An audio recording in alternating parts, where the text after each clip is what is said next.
We're crossed now to Canberra to talk with Jim Wallace about what's happening in the various Australian parliaments. Welcome to this week's program, Jim. Thanks very much, David. One of the biggest issues on the international front recently has been the inauguration of the new US president. From a Christian perspective, Jim, do you think that Barack Obama is off to a good start? Well, of course, it's great to see him there and see the dreams of the 1960s realised. But in terms of Christians, well, I think Christians be somewhat confused. First of all, it's brought up this terrible dilemma we have in the United States that everybody who runs for politics says he's a Christian. And so I think Christians have been quite confused about where Obama stands during the election. And we now have the case of, during the actual inauguration ceremonies, we had on the one hand an evangelical Christian, Rick Warren, participating in the inauguration, and yet we had Gene Robinson, the openly gay bishop, also participating. And that would have been an affront to most evangelical Christians. We also have, of course, more recently, him saying that he's going to raise the ban on the use of US aid money for abortion. And again, that's going to affront a great body of Christians in America. So I think in terms of how it is for Christians, David, we're really just going to have to wait and see, but it's not looking good.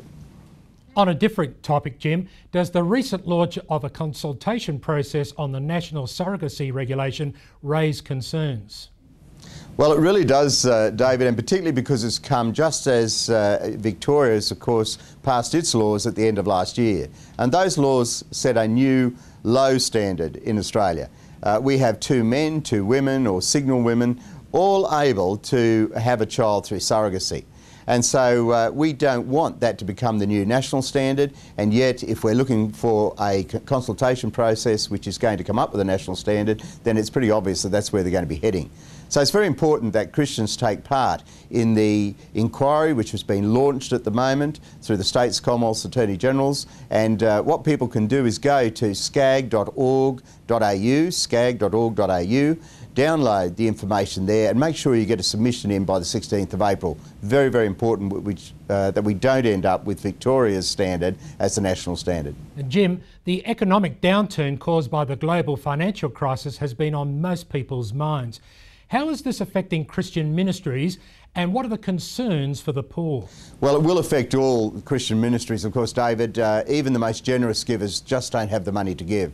But I think at this time we must never forget the world's poor. We know that an additional 100 million people have been forced into poverty.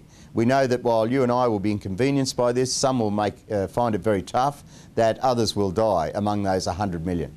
So I would really encourage Christians everywhere to make sure that whatever your priorities, that they don't forget the world's poorest at this time. Thank you for your time today, Jim. Thank you very much, David.